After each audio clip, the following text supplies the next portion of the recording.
Video করবে পুরোটা এইটা হলো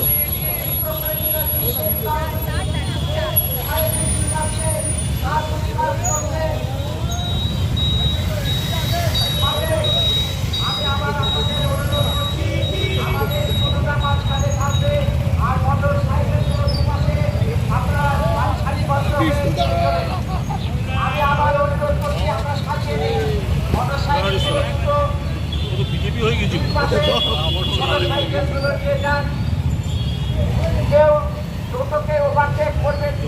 তুমি গায়ে নীল রং লাগাও হলুদের বালতিতে একজন করলে বাকিরা করে আজকে বাংলার দুর্বৃত্তায়নে দুর্নীতিতে ভরে গেছে। এই বাংলায় আজকে সাম্প্রদায়িক শক্তি সবল মারার চেষ্টা করছে। তাদের হাত থেকে আমার বাংলাকে রক্ষা করবার জন্য এবং আমার দেশকে সাম্প্রদায়িকতার হাত থেকে মুক্ত করবার জন্য আগামী 11 বলো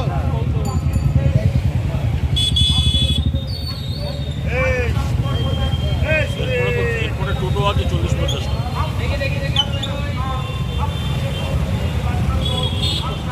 হ্যাঁ ভোট দিচ্ছে তো আগে তো বেরিয়ে যাবে 3 দিন ধরে হবে আজকে প্রথম করে দাও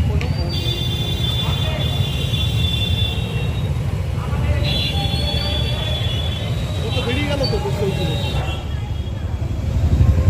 এটা এমন নয় যে এখানে সবকিছু খারাপ হচ্ছে আর গোটা দেশে একটা মুক্ত বাতাস করছে। আসলে গত 2 বছর ধরে আমাদের দেশে আরএসএস সাত পরিবার পশ্চিম উপকূলে একটা ল্যাবরেটরি তৈরি করে আমাদের দেশের ধর্মপ্রধান নীতিকে কিভাবে শেষ করা যায়, এই যে মিলনধর্মী সমাজ আছে তাকে কিভাবে শেষ করা যায়, তার জন্য হিন্দু রাষ্ট্রের ল্যাবরেটরি তৈরি করেছিল। মোদী সেখানে মুখ্যমন্ত্রী হয়েছিলেন, সেখানে গণহত্যা হয়েছিল, সেখানে ধর্ষণকারীকে মুক্তি শুধু দাবি নয়, মুক্ত করে মামলা করিয়ে সম্বর্ধনা দেওয়া হয়। আর পূর্ব উপকূলে সেই আরএসএস কংগ্রেস ভেঙে তৃণমূল কংগ্রেস তৈরি করে মমতা ব্যানার্জিকে দুর্গা সাজিয়ে এখানে আমাদের যে গণতান্ত্রিক কাঠামো, গণতান্ত্রিক প্রতিষ্ঠান, গণতান্ত্রিক মূল্যবোধ তাকে শেষ করতে চেয়েছিল। একই প্রজেক্ট আমাদের যে সেকুলার ডেমোক্রেসি, গণতান্ত্রিক ধর্মের যে রাষ্ট্র, ওরা সেটাকে পাল্টাতে চায়। তাহলে এখানে একটা কর্মী মমতা ব্যানার্জি যাকে যে গণতন্ত্র শেষ করলে একটা কোঅপারেটিভ, একটা ছাত্র সংসদ, একটা স্কুল কমিটি, একটা মাদ্রাসা কমিটি, একটা বিশ্ববিদ্যালয়ের সেনেট, সিন্ডিকেট, এক্সিকিউটিভ কমিটি, আমাদের এখানকার মাধ্যমিক শিক্ষা পর্ষদ, উচ্চ মাধ্যমিক, মাদ্রাসা বোর্ড, স্টাফ কাউন্সিল বোর্ড, কোন নির্বাচিত কোনো সংস্থা নেই। সব কালীঘাট থেকে মমতা ব্যানার্জি চোরকে নমিনেট করেছেন। আর যার ফলে আজকে উচ্চ শিক্ষা মন্ত্রী থেকে গোটা স্কুল সার্ভিস কমিশন, গোটা আপনার জেলায় তো 8 জন এমএলএ সব জেলের মধ্যে আছে। গোটা ক্যাবিনেট জেলে যাওয়ার কথা। সুপ্রিম কোর্ট স্বস্তি দিয়েছে গেল 3:30 ভোটের মাঝখানে জেলা পাঠিয়ে দিয়েছে। যদি এই ফৌজদারি মামলা করা হয় আর যে দুর্নীতি হয়েছে, তাহলে একেবারে মমতা ব্যানার্জি তার ভাইপো সহ গোটা ক্যাবিনেট জেলে ঢুকে যাওয়ার কথা, যাতে একটা অচল অবস্থা তৈরি হবে। এই জন্য বলা হচ্ছে আপাতত একটু স্বস্তি পান। এখানে যখন মিছিলে হাত ছিল শুনতে ভালো লাগছিল, চাল চোর, ট্রিপল চোর, আম্বারের রিলিফ চোর, ঘরের টাকা, 100 দিনের কাজ, কোনটা চুরি করেন? বালি খাদান, চন্দন কাঠ, কয়লা পাচার, পাথর খাদান, আর এই সব এঘাট ওঘাট থেকে চুরি করতে বার করো। ইডি সিবিআই অনেক নাটক করছে, তদন্ত নামে এদিকে করছেও, কিন্তু বুঝতে পারবেন হেমন্ত সোরেন ঝাড়খণ্ডের মুখ্যমন্ত্রী জেলে, অরবিন্দ কেজরিওয়াল দিল্লির মুখ্যমন্ত্রী জেলে, আর এখানে হাইকোর্ট সুপ্রিম কোর্ট প্রতিদিন বলছে তদন্ত কেন এগোচ্ছে না। একটা কালীঘাটের কাকুর সব তার স্যাম্পল নিতে 6 মাস লাগে, আপনার রিপোর্ট পেতে 4 মাস লাগে। আপনাদের কফ, নল, মূত্র, পেশাব, পায়খানা যা পরীক্ষা হয় ততদিন সময় লাগে।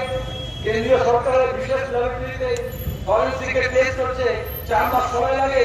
আসলে এই কাকুর সমাধান হচ্ছে ছোটবেলায় শুনেছেন রাজকুমারী গল্প, প্রাণ ভোগা থাকে সেই পাখির খাঁচার মধ্যে, সেটা গলা টিপলে সব বেরিয়ে যাবে। তাহলে কাকুর গলা টিপলে ওই রকম সব অভিষেক ব্যানার্জির কোথায় টাকা, কত টাকা সন্দেশ খালি থেকে গোটা বাংলাকে খালি করে বিদেশি বান্ধবীদের অ্যাকাউন্টে কত লক্ষ কোটি টাকা পাচার হয়েছে সব বেরিয়ে যাবে। তাহলে এখানে অনেক লোক মনে করেছিলেন আপনাদের লাল ঝান্ডাকে দিতে হবে না, 56 ইঞ্চি ছাতি চাই। তারপর কেউ কেউ বলছে একটা 356 চাই। তারপরে 10 বছর ধরে মোদী সরকার আছে, বিচারপতি অমৃতা সিনহা কি বলেছেন, এত দুঃখের কথা বাড়লো কবে থেকে, অভিষেক ব্যানার্জির সম্পত্তি বাড়লো কবে থেকে, এত লুটপাট চুরি চুরি প্রাইভেট থেকে বিশ্ববিদ্যালয়ের নিয়োগ পর্যন্ত কিভাবে হলো? অমৃতা সিনহা একটা লাইনে বললেন আদালতে বসে, 2013 পর থেকে তৃণমূলের নেতাদের এবং যত অভিষেক ব্যানার্জির সম্পত্তি বেড়ে গেল। তাহলে 2013 পরে কি এমন ঘটলো পশ্চিমবঙ্গে, এত টাকার পাহাড় করে বেরোলো? আসলে 2013 পরে চৌকিদার হিসেবে মোদী প্রধানমন্ত্রী হলেন। এই যদি একটা কথা আছে, সাইয়া ভাই কোতওয়াল ডর কাহেগা। আপনাদের থানাগুলো তো দেখবেন, যদি এমন একটা আইসিওসি আসে যে স্মাগলার চোর চোরের সঙ্গে খুব খানা পিনার বন্ধুত্ব, তখন স্মাগলারের সম্পত্তি আরো বেড়ে যায়, চোরের দাপট আরো বেড়ে যায়, ধর্ষণের দাপট আরো বেড়ে যায়। তাহলে চৌকিদার মোদী দিল্লিতে আসার পরে মমতা ব্যানার্জি মোহন ভাগবতকে আর মহান নেতাকে ফল মিষ্টি পাঠিয়ে, মোদীকে কুর্তা পাঞ্জাবি পাঠিয়ে, আর তারপরে তিনি ব্যবস্থা করেছেন। এই জন্য আমরা বলছি কালীঘাটের কালীর চালের তলায় যা কিছু পাবে খুঁজে, কিন্তু আতঙ্ক যাচ্ছে না। বিজেপি কি বলছে, বলে কুতুব মিনারের নিচে কি আছে খুলে দেখতে হবে, জ্ঞান পাপি মসজিদের নিচে কি আছে খুলে দেখতে হবে, তাজমহলের নিচে কি আছে সেটা খুলে দেখতে হবে। ওরে মাথা খুলে মরে যাবে, কিছু পাবি না। তাতে কালীঘাটের কালীর চালে গিয়ে খুললে অনেক সম্পত্তি পাবি, অনেক পাহাড় পাবি। বলে কিনা